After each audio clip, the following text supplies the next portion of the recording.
Welcome to Making Special Education Actually Work, an online publication presented in blog and podcast form by KPS for Parents. As an added benefit to our subscribers and visitors to our site, we're making podcast versions of our text-only blog articles so that you can get the information you need on the go by downloading and listening at your convenience. We also occasionally conduct discussions with guest speakers via our podcast and transcribe the audio into text for our followers who prefer to read the content on our blog, where the use of visual aids, legal citations, and references to other websites are used to better illustrate our points and help you understand the information. These tools appear in the text-only portion of the blog post of which this podcast is a part. You will hear a distinctive sound during this podcast whenever reference is made to content that includes a link to another article, website, or download. Please refer back to the original blog article to access these resources. Today is March 15, 2024. This post and podcast is titled Locus of Control in the Classroom and the World at Large, in which we discuss the scientific concept of locus of control as it relates to serving our students in the classroom as well as interacting with each other as adult decision makers.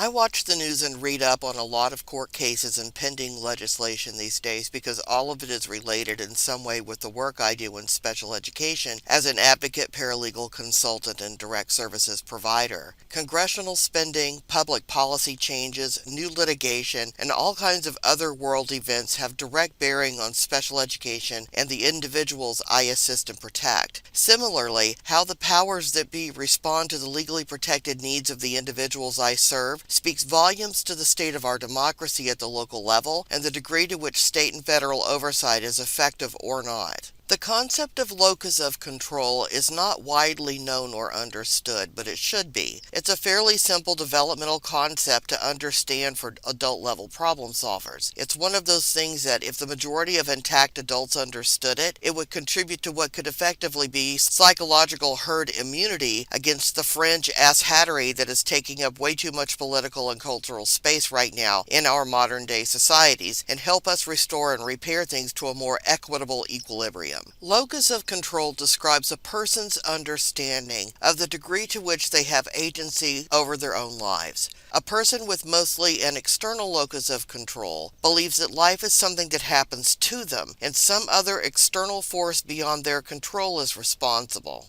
Having an external locus of control is normal for babies, but dangerous for adults. Conversely, a person with mostly an internal locus of control will assume responsibility for everything that happens around them, engaging in controlling behaviors as well as delusional thought, often to a narcissistic degree. Living at either extreme of the locus of control spectrum is unhealthy. At one extreme is the willing victim, and the other is the predator. As with most of these kinds of things in psychology, what is considered quote-unquote normal when it comes to locus of control can be expressed through statistics using normal distributions. Here, quote-unquote normal means the majority of people who fall along the locus of control spectrum between the two far extremes, with some mix of both internal and external loci of control depending on the unique circumstances relative to the individual development maturity of each person. I don't want to focus on the statistical outliers on that spectrum here. I want to focus on the majority of us who fall along the locus of control spectrum between those two extremes and how the relative ratio of internal versus external plays out in each of us such that it affects our behavior and how we raise our children to become intelligent, empathetic, responsible, independent thinkers or not. In order for us to apply the science successfully to the classroom and beyond, we have to first apply it to ourselves. We need to understand our own perceptions of locus of control before we can start thinking about other people's individual perceptions of it and how that affects their behaviors and relationships.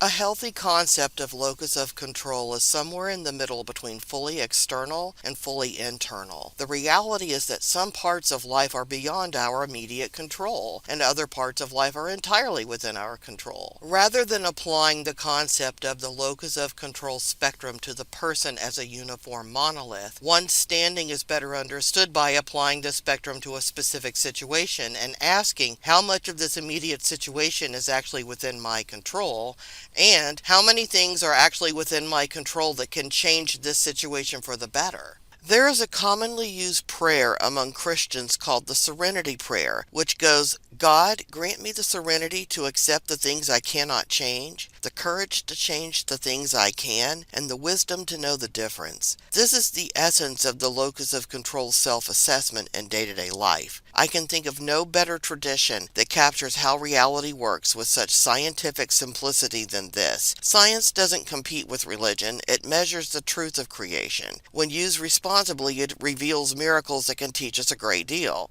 Sometimes the miracles are more magnificent than previously realized, and only known once more data comes in, such as when Galileo asserted that the Earth revolved around the Sun rather than vice versa, which contradicted the teachings of the Church at the time. Unfortunately for him, he was found guilty of heresy, and had to choose between one, pleading innocent totally knowing that he would be found guilty and would have to spend the rest of his life in prison, or two, taking a plea deal and spending the rest of his life on house arrest even though he was totally right. The miracle is actually greater than what the church was teaching, but it was afraid of losing the trust of its followers if it admitted that it had been wrong about the earth being the center of creation, with everything in the heavens revolving around it, so Galileo died a convicted criminal for asserting the truth of God's actual creation. We are seeing the same kind of thinking right now when it comes to climate change. The miracle is bigger and more magnificent than previously realized. Sadly, our abuse of the knowledge we gathered as a species thus far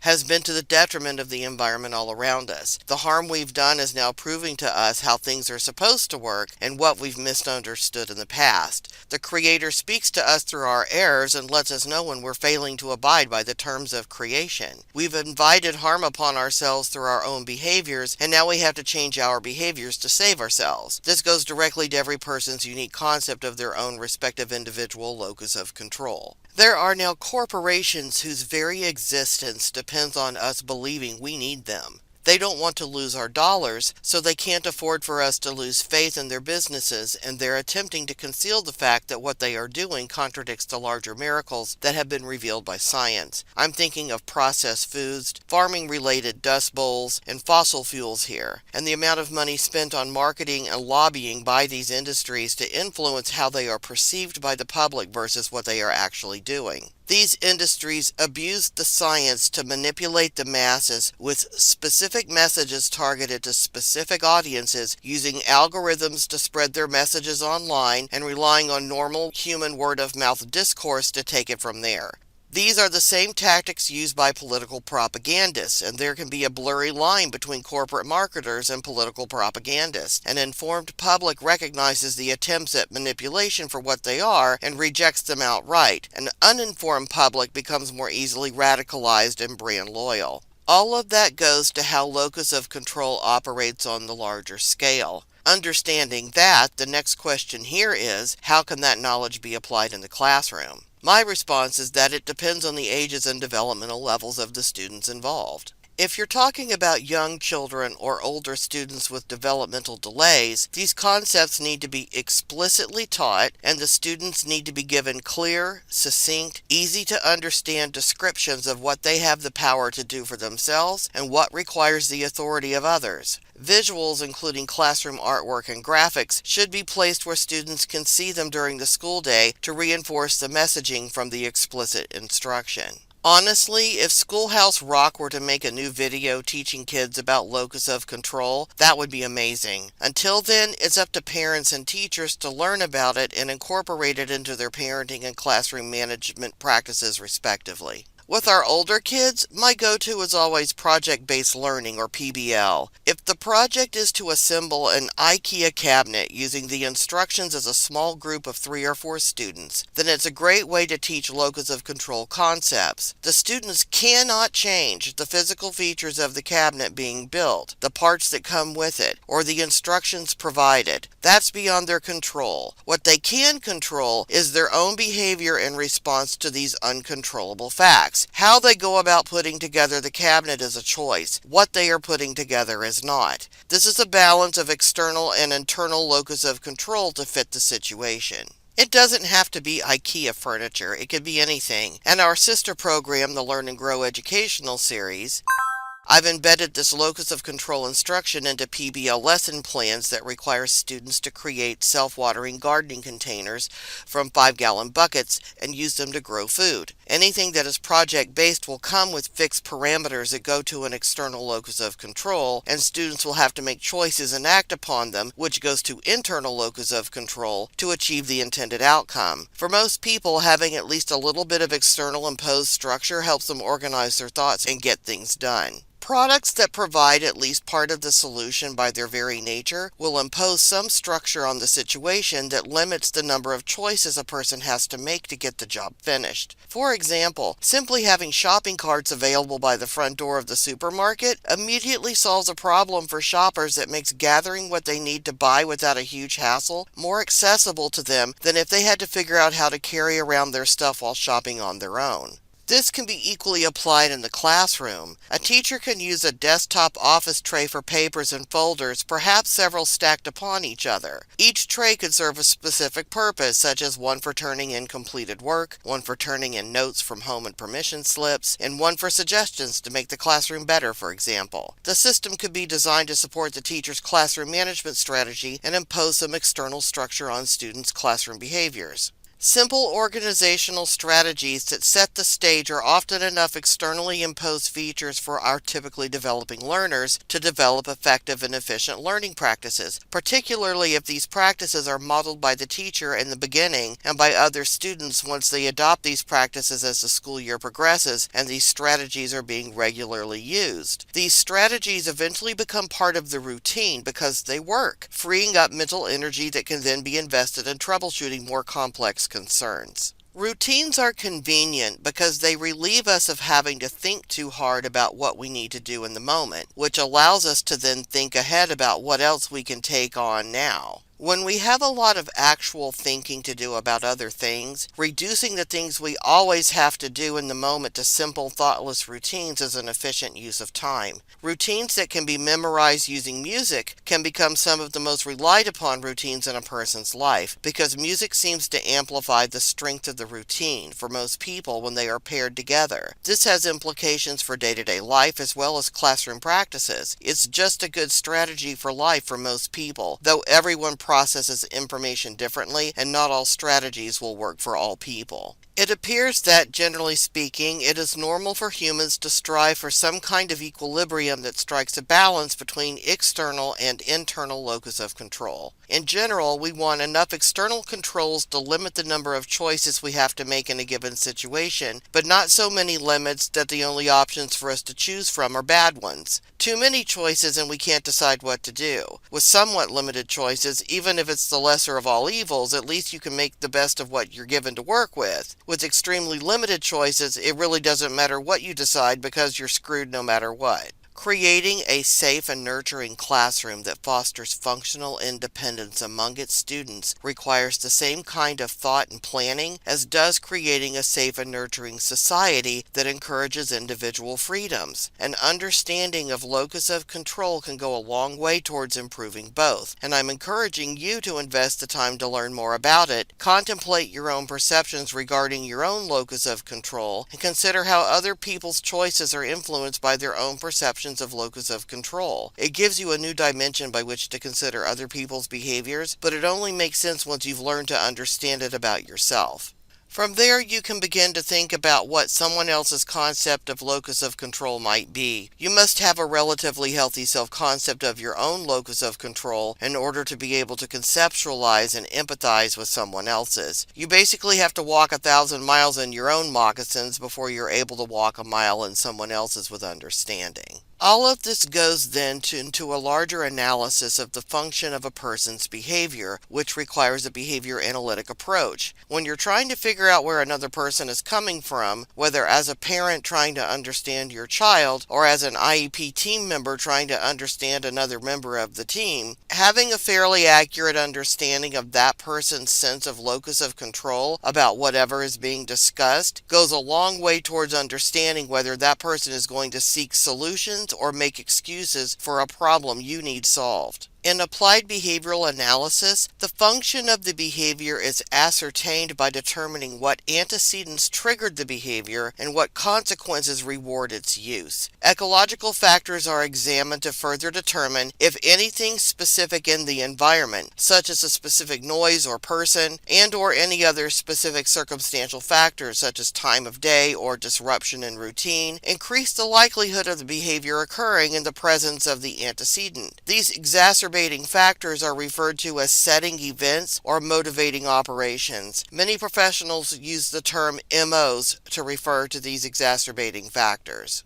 Some antecedents arise from internal body and/or mental states experienced by the individual that no one else can observe, which are referred to as private events. In other instances, the antecedent may be an externally observable factor, but there are private event MOs involved. Locus of control is an internal private event that often influences how a person responds to antecedents in their immediate environments, and it can often be deduced by observing the person's behaviors. How someone reacts to external stimuli can reveal a great deal about how much control that person believes they have in a given situation.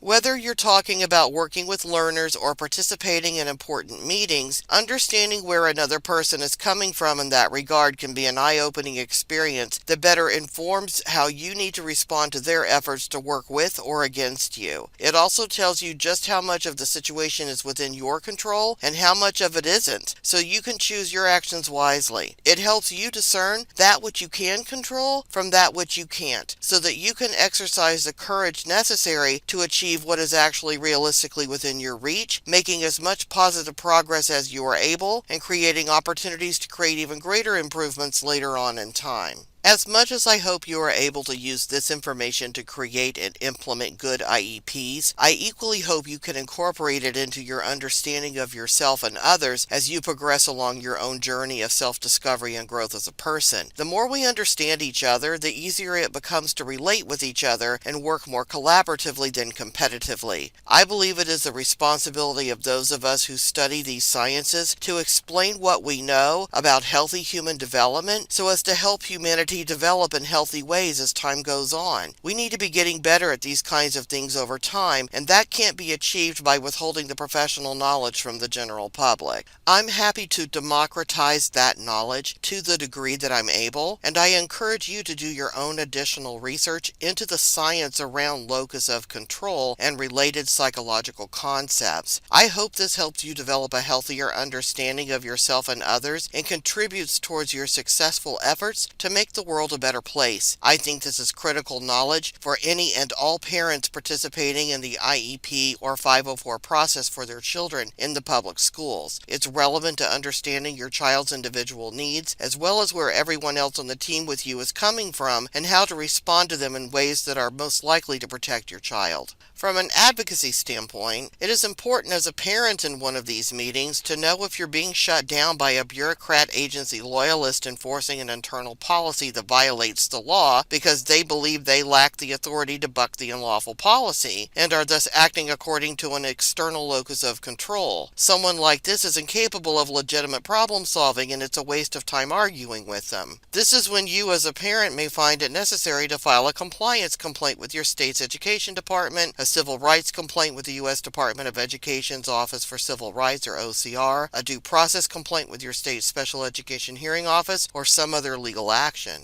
In a situation like this, once they've said no and blamed agency policy in spite of the language of the law, go straight to accountability. You're wasting time trying to convince them they are breaking the law once you've made the record about it the first time. You may still end up resolving things through a confidential settlement agreement, but the offending agency may not be willing to make things right by you until you file something that gives it the opportunity to settle with you in secret. Sometimes a governing board of a public agency will not authorize the cost of resolution unless it gets rid of a legal action. As a policy, they will not do the right thing unless or until they're forced to by a legal action of some kind taken by parents. When you're talking about locus of control, such quote-unquote leadership starts out by laying heavy on the internal locus of control by choosing not to comply with the law, but shifts to external locus of control once a parent actually takes some kind of formal legal action to resolve the matter. The only way the agency can regain and restore your internal locus of control to the point of functional equilibrium at that point is usually to settle the matter by way of some kind of confidential agreement by which it gives up all kinds of considerations to the family but admits no fault on the part of the offending agency.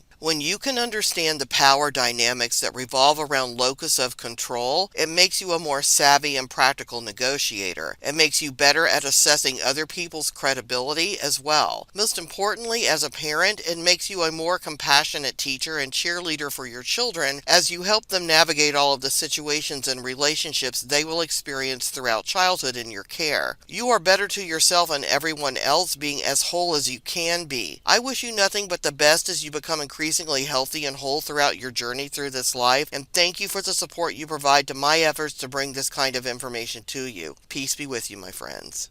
Thank you for listening to the podcast version of Locus of Control in the Classroom and the World at Large. KPS for Parents reminds its listeners that knowledge powers solutions for parents, and all eligible children, regardless of disability, are entitled to a free and appropriate public education. If you are a parent, education professional, or concerned taxpayer and have questions or comments about special education related matters, please email us at info@kpsforparents.org or post a comment to our blog. That's info@K as in knowledge, P as in powers, S as in solutions, the numeral 4, parents, PARENTS.org.